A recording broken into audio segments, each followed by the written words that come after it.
Good, bad and the ugly. My name's Nigel. I put a lot of slides in here because there's so many things that we wanted to try and cover tonight. So if it's okay, I'm going to liven things up and I'm just going to go at 1,000,000 miles an hour and try and share everything that I can think of about this. Been in solar for 26 years this year. Started out with some terrific guys up on the north coast of New South Wales, up around Nimbin, mostly looking after hippies who lived in the bush. Which was the only place you could really do solar 26 years ago. And had a great time doing all sorts of things ever since then. Been lucky enough to win some awards, done lots of different jobs, but actually two things that really I'm most proud of. One is I was one of about 80 solar pioneers that got a little pin for 25 years of service. And secondly, I've got a podcast that I co-host with Giles Parkinson, which I think we're at 100,000 listens now. And if you want to go through this in detail and bore yourself senseless with me and Giles, we've covered all of this in hundreds and hundreds of hours of detail. I'm going to try and kind of compress all that down into about 14 minutes now. So there you go. So, starting at the high level, this is the solar coaster. You can't actually, this is cumulative, so it doesn't show the ups and downs, but for anyone like these guys and myself and anyone else who's been in the industry for a long time, it really is like a roller coaster ride. The industry's up, it's down, they love us, they hate us. At the moment, the state governments around the country love us, they're about to throw money at us left, right and centre all over again. The feds can't work out whether they hate us or they love us, they don't know. But nonetheless, we've done a hell of a lot, and as you can see, the growth has been quite substantial. About 2 million homes, about 75,000 businesses with solar on. It's about 10 gigawatts of solar capacity. The national capacity in Australia is sitting around 40 gigawatts. So, 10 gigawatts of capacity in solar alone is very, very substantial. Of course, energy is a different thing, but in terms of installed capacity, very substantial. Interestingly, and I had to check this the other day just to get the latest stats, the penetration on suitable rooftops is now as high as 70%. In fact, I know there's some places where it's 100%. You just can't put any more on. Port Elliot down in South Australia is one of those places. So really, really high penetration rates. There's about 20 or 30 postcodes that have more than 50% penetration. A whole variety of reasons why you get more or less. But anyway, really, really good penetration. Some of the best in the world. I've spoken at overseas conferences and you talk to American audiences like this and their jaws drop. They just can't believe what we've achieved in Australia. So great story. The industry's still growing, about 20 or 30% each year. Goes up and down. We've had years of contraction and lots of job losses in the past. At the moment, we're on a boom. We just came out of the biggest ever year in Australia's PV history at 1.3 gigawatts of small scale and about 3.5 gigawatts of large scale, so plenty going on. There's about 5,000 solar businesses out there, which is why it's hard to pick a company to supply you. There's a lot of choice, too much arguably, and I'll touch on that in a minute. About 35,000 employees. It's ages since I was in a consultancy role for a while. One of the things that I used to do was regularly produce data and reports on employment in the industry. We employ more people on a day-to-day basis often than the coal industry, and certainly many parts of the energy industry. Our industry is far, far more material. Government doesn't like to acknowledge that, and of course billions and billions and billions of dollars every year invested by mums and dads, businesses and everything else. So anyway, that gives you a bit of a picture. The interesting bit in this picture is, as you can see, the red bit at the top is the greater than 100 kilowatt, sorry, it's the 100, greater than 100 kilowatt. That's the part of the market that's really booming at the moment, but resi continues to grow strongly. So this is, I'm not going to go through this in great detail, but the graphs up the top are kind of self-explanatory. The yellow is the solar, the rest is the national electricity market and all the different sources of supply under it. What this shows is, and what we know is that in some parts of Australia, we're supplying as much as 54% of demand, even higher on some days. So really, really substantial. No one in the energy industry, and perhaps the federal government, thought for a minute that solar would be providing up to half of the total demand on a state at any given moment in time. It really is an amazing success story. WA's largest single generator is now rooftop solar. It's bigger than any other generator that state has in place. And I think we're very, very close, if not exceeded Queensland as well. So we've got some big fleets of solar out there now generating a whole lot of stuff. We generate about 4% of annual energy, so rather than looking at the peak capacity, annual energy about 4%, and about 12 or 13% including wind. So pretty material contribution to energy as well. Plenty of cases of us actually helping prop the grid up. Over Christmas we had a couple of cases of it. We've had it in New South Wales last Christmas, and interestingly solar and wind now generate much more than hydro. So the role that I play, I currently work for a company called Solar Analytics. I'm not here to spruik them, but I will touch on them and use them as an example. Please forgive me. But one of the cool things that we've been able to do recently is use some of the data that we collect from 28,000 different sites to help open up the grid for more solar. Data is immensely powerful, and it is now essential to the grid because we've got more energy coming from more sources all over the joint, so you need lots and lots of data. So let's talk about the solar market. Hyper competitive. Ask these guys, they're in business, I'm in business. It's hard to make a living, and with 5,000 businesses out there, it's no great surprise, I guess. Huge variety of options, huge variety of products to choose from. There's some great companies out there, great people out there, great suppliers, and we've also got thieves, sharks and liars. So we've got everything, it's diverse at least.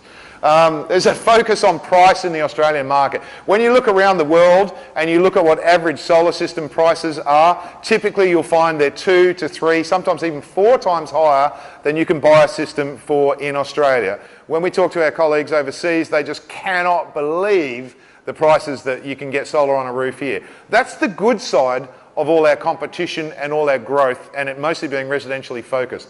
No country in the world has had the experience and the commitment and the dedication and the competitive force to get better and better and better and faster and faster and faster. Arguably, there's a bit too much crap, and we saw some good examples of that before, but there you go. One of the outcomes of that is about half the systems in Australia don't perform very well. You can throw a cheap, simple, dumb solar system up there and it'll work. Probably, and it'll probably still work for a few years, but then its performance will go down. You'll start to have poorer quality components within that system will start to let you down, and often those systems fail prematurely. This data up here is from another utility. That's from Energex, in fact. That was a survey they had done, and basically it's pretty logical. It shows the more time passes, the more likely something is to fail. It also shows that the most likely point of failure is the inverter. Inverter is an electronics box, goes on the outside wall. It's subjected to all the rigours of the Australian climate, and so they're the bit that generally fails. So you've got to be careful. Looking at the market, and I googled cheap solar the other day, and it's pretty fascinating exercise. I've lost my circles, but the promoted ads on the right show roughly about a 6 kilowatt solar system, anywhere from $3,500 to $24,000. That's the kind of range you can get.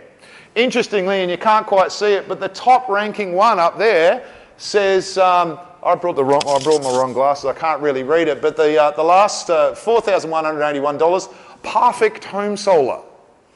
So you're going to get perfect solar from a company who can't spell, clearly. So this is the kind of stuff you got to work your way through. And confusion is profit. It is amazing. I got cold called the other day by a call centre. I won't go into the details, but it happens to me quite regularly because I sign up for these databases. It's great fun irritating the hell out of them. So how do you buy smart? And I've been refining this list, and there were some great tips the guys gave before. I'm not going to read through them all, but you can see a lot of common themes there about how to buy solar smart. Number one is come in with your eyes wide open, right? Not everyone's a good guy, not everyone's a good girl, not everyone's going to treat you right, not everyone's going to tell you the truth. So eyes wide open. The second one is do your research. There's a guidebook produced by the Clean Energy Council. If you want a nice simple 15-20 page guidebook, really, really good document on how to get solar on a home. The Solar Energy Installers Association have a great checklist as well. And the Good Solar Guide was released last year by Finn Peacock from Solar Quotes. who there was a link up before. It is an A to Z. If you really want to do your research, buy this book. It is the best book on everything you need to know about how to buy a solar system if you're a book reader. Demand details, that was touched on before. I never cease to be amazed, and I'll show you some example of how many people will spend 5 or 10 or 15,000 bucks on a solar system and don't have a written contract or don't have even a formal quotation about exactly what it is they're going to get. Not only the equipment, but how much energy is it going to generate? What kind of commitment have you got around service and all those types of things? So you need some details. Accreditation and licenses, absolutely essential. They are a bare minimum. That is just a ticket to the game. They must be accredited, they must be licensed.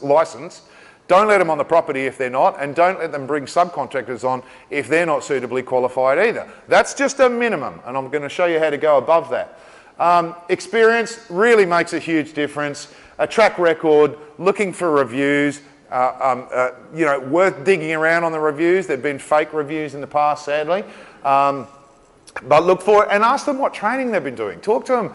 Spend a little bit of time just digging around. Shop local, couldn't agree more with that. The thing I like about dealing with a local person, and I said this at an event I was doing the other day, you know, you buy, if you're in, you know, Glebe, and you buy from a solar installer who's somewhere around this area, chances are, if things go wrong, you're going to bump into him at the primary school or at the bowling club or at the festival when it's on or something. He's not outside your neighbourhood. Makes it a bit easier, particularly applicable in regional areas. So always good to shop local and supports local businesses.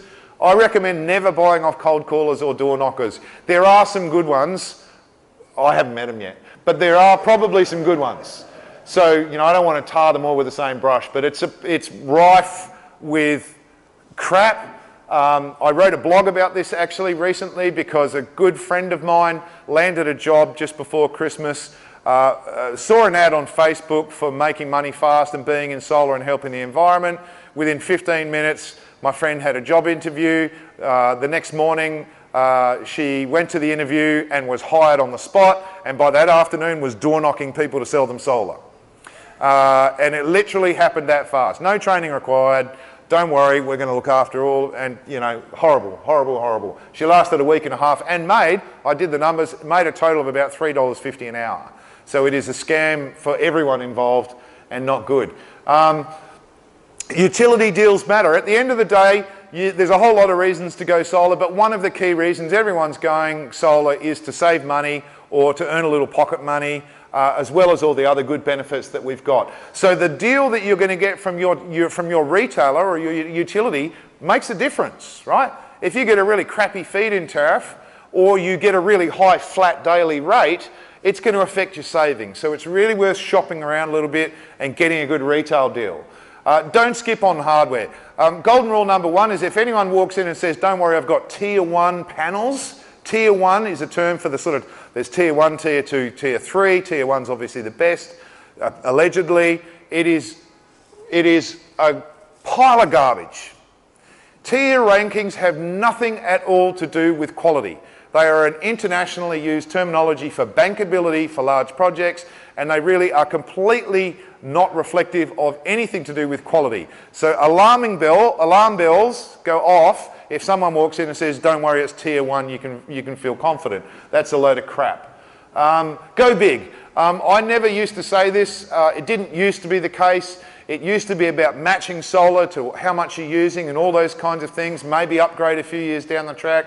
The simple fact of the matter is now solar is as affordable as it's ever been, and the reality is that upgrading down the path is possible. We touched on that before, and certainly I've been involved in lots of upgrade systems, but it's more complicated. You're dealing with multiple systems. You've got one old system that'll have old standards applied to it. Technically, that's got to be brought up to the new standards.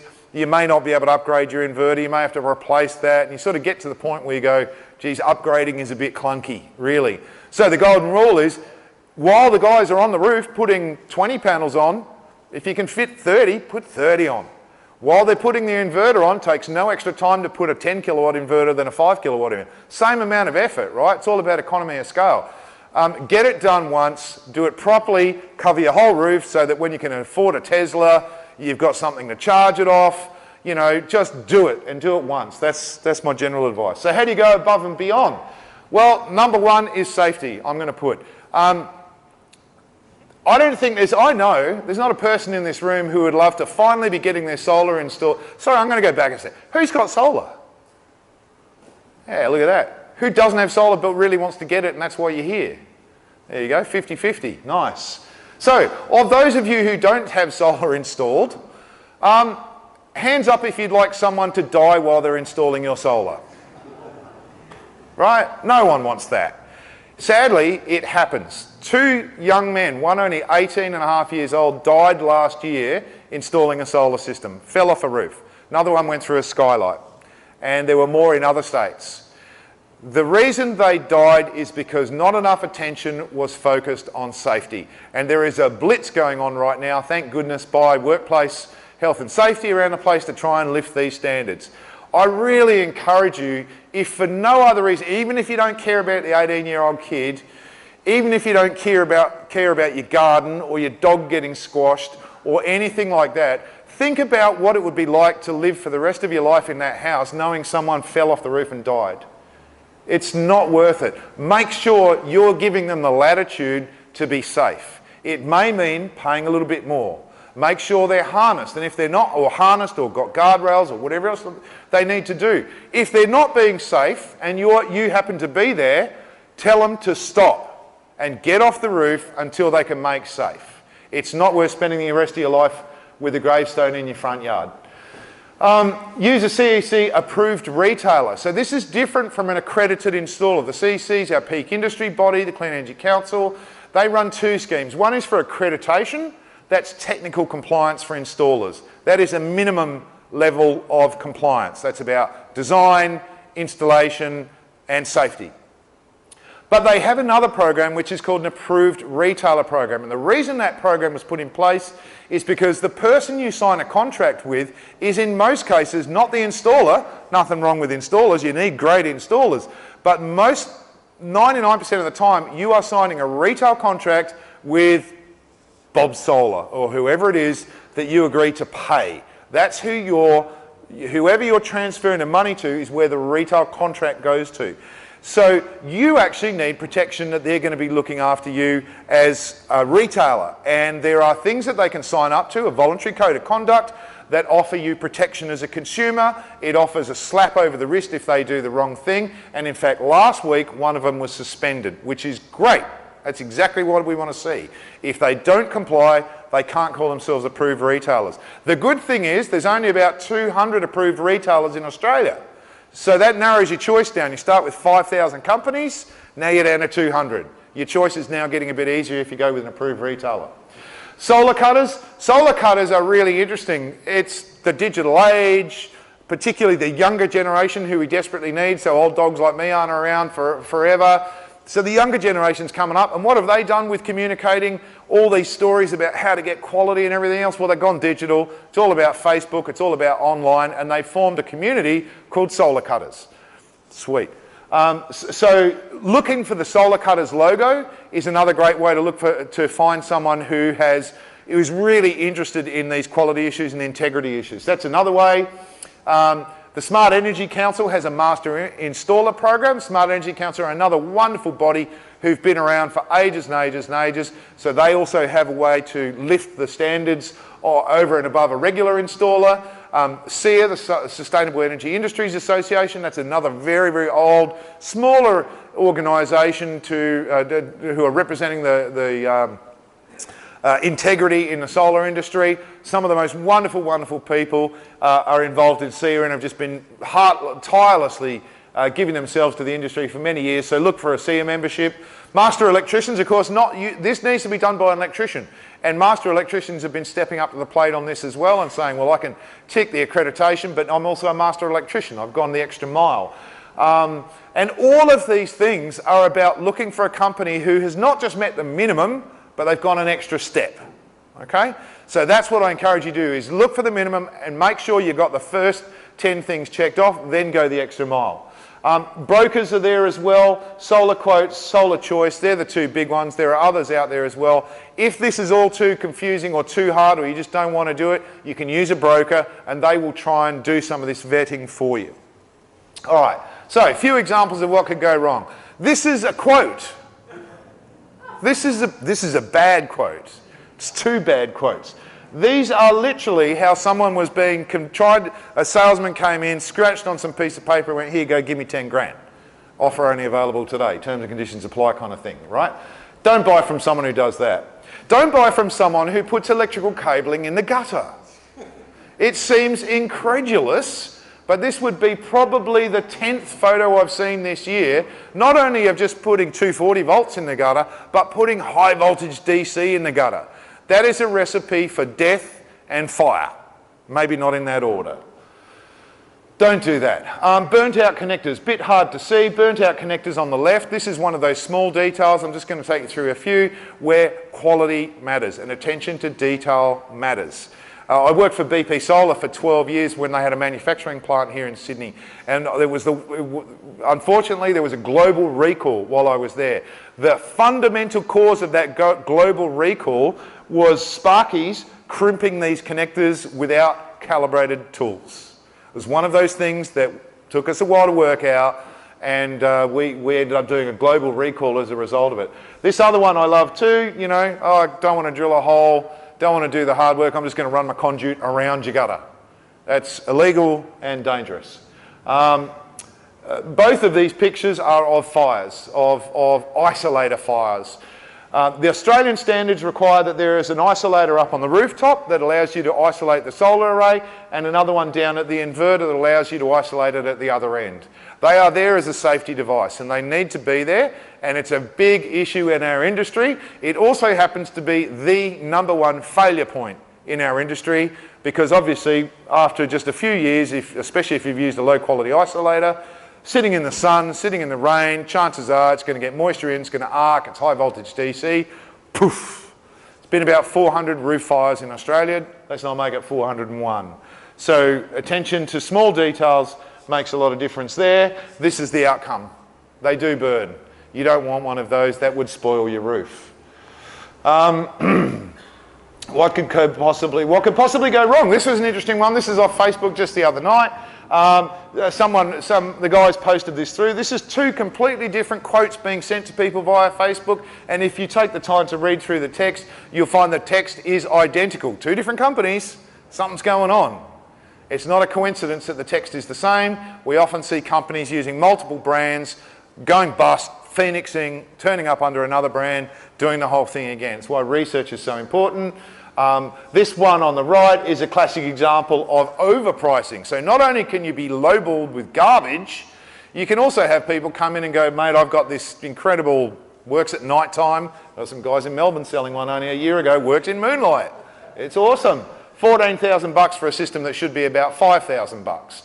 So gross overpricing as well. I'm not going to pick on the audience, but they mostly go for the elderly on this one.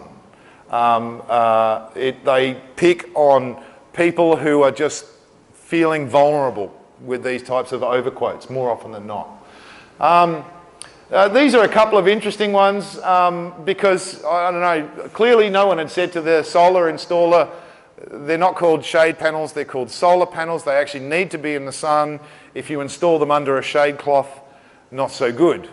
But there you go, installed them under a shade cloth. There's a stink pipe here. That stink pipe's casting a big shadow right across the array. That's not catastrophic, but it is certainly not good. And there should be some remedial action taken there. You should never have a panel butted up against an array like that. In fact, that looks like a stainless steel chimney, so it's probably going to burn them eventually as well. The other thing to watch out for is other contractors on your roof. These two are from last year, and believe it or not, these guys went fantastic. Time to tart up the roof, let's get it painted, and the solar panel's got a nice coating of paint as well. Not so good for performance.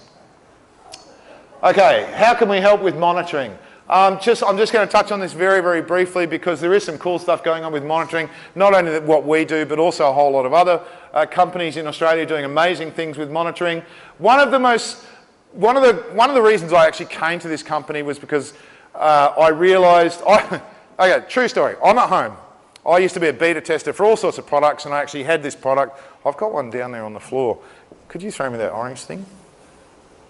Thanks, man. This is what it is. It goes in the meter board. It's got some CTs that hang off the bottom. Clamp it around wires. It measures stuff. sends it to the cloud with a 3G signal. That little monitor is connected to one of the most advanced databases in the world for residential solar monitoring, and we actually capture satellite data and weather data and Bureau of Metrology data. And so what we're able to do is when you install our system, we look at the site and we say, how old are the panels, what angle are they, what tilt are they, where are you located, what's the capacity, and therefore what should it be generating. And the grey bar is our estimation of what it should be generating on any given day. The difference between that and the yellow bar, which is what you actually generated, is chalk and cheese. Any inverter, you can go and look on the screen of most inverters and they'll say you did 20 kilowatt hours a day. It's like getting into a car with a dashboard said you had motion, and that's it. That's your whole dashboard. Things are happening, right? It's not really a meaningful dashboard. You need a dashboard that gives you some relativity. Are you over the speed limit? Is there a problem? Is your is your car underperforming? Is it overperforming? Do you need a service? That's why you have a dashboard, same kind of thing that we do. So performance monitoring is the key to what we do. This is really where it gets fun though, because now we can see what's going in on sub-circuits on the house. This is actually my place and there's data from all sorts of things. I can see that big blue lump's my electric hot water system.